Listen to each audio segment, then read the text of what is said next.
Hi, I'm Cindy Kraft. And I'm Dee Cornetti, and we're with Cornetti and Kraft, and here we are back again talking about documentation, Cindy. So what's on the agenda today? Well, come on, there's never enough time in the day to talk about documentation because we love it so much. And we spent a considerable amount of time talking about getting information from the patient, but now we got to move it ahead to the objective discussion of getting information about the patient. And we know that this is, kind of gotten a little squirrely starting in 2011 when people read the regulations and Medicare kind of upped the ante with specifying this need to be objective, and somehow that got interpreted into Medicare now has mandatory tests and measures that therapists have to use in home care, or I have to make sure I have one on every evaluation. So as what I lovingly refer to as the queen of tests and measures that you are, Dee, can you speak to this issue kind of coming out of the gate with, are tests and measures mandatory for therapy in home health? No, there's no mandated test or instrument that we're obligated to use. And please, folks, let's not ask CMS, who is not the therapist, who is not the discipline-specific expert, to start prescribing instruments. That's not a good plan for us. No mandatory tests are required. So if they aren't mandatory, then why can't I, as you and I still see quite pervasive in the documentation, use phraseology like impaired balance, decreased range of motion, limited strength? Why can't I just do that then? I mean, if you're saying this up to me as the professional here, why can't I use terminology like that? Well, I think you can use terminology, but what exactly is impaired? I mean, there's two ways you can go with measurement. You can qualitatively measure or you can quantitatively measure, right? We have qualitative measurement. Like if you're doing gait assessment, you can do a qualitative gait analysis using maybe like Ranchos Los Amigos terms for the stages of swing and stance, right? Phases of gait. You can also quantitatively measure gait, like maybe a gait velocity measure or stride length or step width or anything, like that. And so the idea here is that when we get to these phrases that really we can't, there's no baseline established. We're just saying, hey, something's wrong, not normal, but we're not putting any parameters on it. And if that's how we're going to start, how can we gauge improvement or stabilization for people if we don't have a very clear established baseline, whether it's qualitative or quantitative? And so we need to get to some sort of documentation using the existing mechanisms and instruments and methodologies that we have and we're trained in. And our professional organizations, have spent a lot of time and dime making sure that we're competent in before ever allowing us to sit and get a license. Well, but one of the most common measures we see and is the gait distance issue. What are your thoughts on the fact that always seems to end in 0 or 5? Okay, so maybe I need to go a little bit further into this. All right, if we're going to measure, then actually measure. If you're measuring distance, then put time on it and take a measurement of distance. These estimates are not good. If you're going to do range of motion, don't estimate degrees. I think when we see everything ending in a 5 or a 0, that's basically code for we eyeballed it. And unless you have a Steve Austin $6 million man, now there's taking you way back in time, huh, Cindy? You have that kind of eyeball where it's built in as they rebuilt you and made you stronger. I can jump buildings, I can run faster than a speeding bullet and all this stuff, right? These Superman-esque qualities, then you've got to use the instrumentation. Pull out the goniometer, because this idea that we're going to eyeball it and we're going to give generalizations is not good. Same thing can be said for min, mod, max. I mean, these are viable terms. What min assist is, what mod assist is, what max assist is, what verbal cues are, what supervision is. We understand that terminology. It's the language, of our skill set.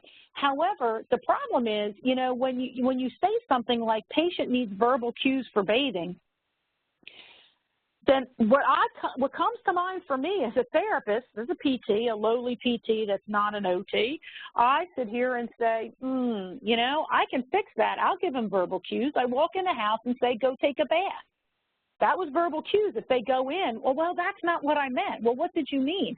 Did you, so it's not just what assistance, but what do they need that assistance for? Do they need that to safely, enter and exit, the bathroom, the shower? Do they need that for sequencing? Do they need that so they use their washcloth as a washcloth and not try to brush their teeth with it? Do they need it for safety? Do they need it for instruction in DME? Do they need it because they run out of steam and they need to use energy conservation? What exactly are you verbal cueing for? And so when we're using those kind of qualitative statements, we need to tie it to specifics of why they need it, or for what part of the transfer, or what part of the bathing, okay? And what we lend to it, and why it takes us. Why it can't just be grandson Johnny or the aide Betty Sue that comes in and stands there with them. Why does it take our skills to do it? If we're going to actually get to numbers and quantify impairment, Cindy, then let's use the instrumentation, the measures, the tests that we have as a discipline, as a profession, and pull from them like a plumber would pull wrenches from a toolbox, right? You call the plumber to your house, think about it, and you have a major problem with your plumbing. It's not just, oh, I have a toilet that's backed up, but you got something in your septic system, you've got something here, it's backing up into your kitchen, your dishwasher's throwing dirty laundry water in there, something's askew. You bring a plumber in, you bring an expert in, and you want that plumber to get to the root of it. And if it was just take a wrench and turn a bolt or change an elbow in the plumbing line, then you're thinking, well, maybe I can go to Home Depot, and do it myself, right, and get a little education and figure it out.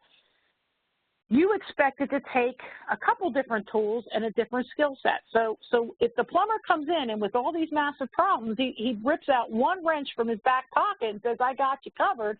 Everything you need, I got in my one magic wrench. Aren't you going to scratch your head? You're going to scratch your head and say, geez, if it's that easy, is it really a skill? Why can't I figure it out? And how can one wrench fix every possible problem I have going on? Well, the same can be said of our discipline. This idea that we only use specific tests and measures, A, because we're comfortable with them or they're the only ones we know, it just really isn't acceptable, Cindy. Well, one of the things I've noticed, Dee, though, is we can talk a lot about the need for more tools, and I love your analogy of the plumber and his one magic wrench causing his skill set into question. But I would say of the 3 therapy disciplines, speech tends to have the strongest reputation for tests and measures. I mean, they have so many of them that I swear sometimes, trying to read a speech evaluation can give you a cognitive deficit, trying to decipher all that's in there. But what I've noticed of late when they move them to electronic medical records, some of that stuff isn't there. So now I'm seeing things like speech eval saying impaired cognition, limited communication. I use this as an example because sometimes what you and I hear is, I use the tests I use, or I don't use any of them because they are either not in my electronic medical record, or my electronic medical record allows me to put or has me put range of motion and percentages. What are your thoughts about that link to, well, my EMR made me do it? Okay, so I'm going to give you my best pirate. I don't know what else to say. Honestly, it's not up to the EMR. The best documentation system we have is between our ears. And to blame it on the EMR, my dad used to have a saying. I'd say, Dad, well, my friend's parents let him do this, and my friend's parents let him do that. My dad would look at me and he'd say, Diana, if your friend's parents told him to go jump off a cliff, would you follow them? Would you want to do that too? And, it's just about sense. Listen, we know that there is a variety of tests and measures, okay? You test different components of impairment or different areas of impairment using different types of instrumentation, right? You've got muscle strength, aerobic capacity, balance, cognition, range of motion, gait. You've got all kinds of things that we can test, right? And so why are we relying on 1 or 2 measures that may or may not be included in our EMR? Because it's difficult? That's not acceptable. We have a responsibility to practice to the highest level of our license. And so if all we have in our software is the Tinetti and Tug, and they are very good measures, but let's be honest, folks, the Tinetti and Tug are not a quantifiable gait assessment, all right? They're qualitative, parts of the Tinetti is. They're mobility impairment measures, but they're not strength measures. They're just not. And so to say that we can analogize endurance from there and range of motion and all these other things, it's just a fallacy. There's an entire list of available and appropriate tests and measures that is readily available at your fingertips. And there's various places to get them, Cindy.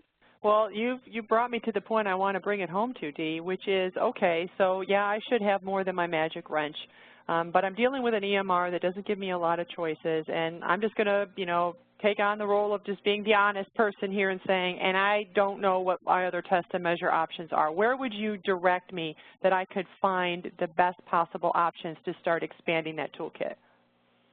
Well, if you're going to look to CMS for anything, look to the regs for this. They say we expect the professional to understand when their skills are needed and to resource their professional organizations. So that's ASHA, AOTA, and APTA. And if you look at the third guide, the Guide to Physical Therapy Practice, third edition, you're going to find different areas of impairment that we assess, and you can find associated appropriate population-specific tests and measures. Obviously, we don't want PEDS tests, right? So that's one resource. Specifically, if you're a member or not of your professional organization, even the home health section, we have a toolbox of appropriate tests and measures that can be administered validly and reliably in the home setting.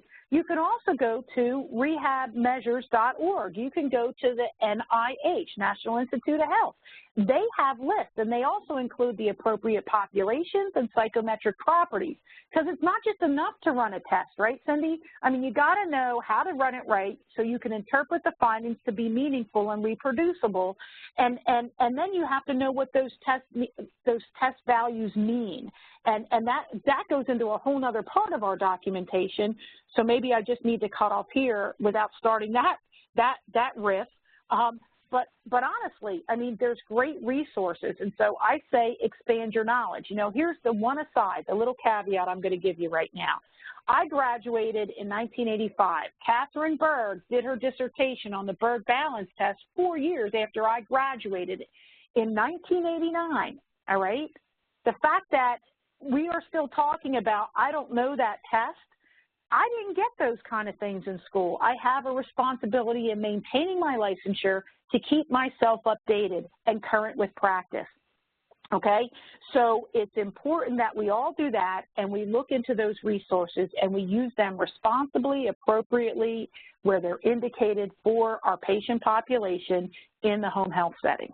Well, folks, you have heard it from the queen of tests and measures, and hopefully the passion in your voice has gotten you motivated to stop making this Medicare is making me use something with a name and get our head engaged in this process to say I need to have a variety of tools, and I don't use the same one on every patient, and I know why I chose this one and how to administer it. And Dee, you touched on what's going to be our next conversation about assessment. Is it, I can't just collect information. Now I got to get my brain engaged and interpret it and really connect the dots for folks. So I appreciate your passion, and I hope it's motivated our listeners to get back into that toolbox, dust off the ones they haven't used in a while, and maybe expand that set a little bit.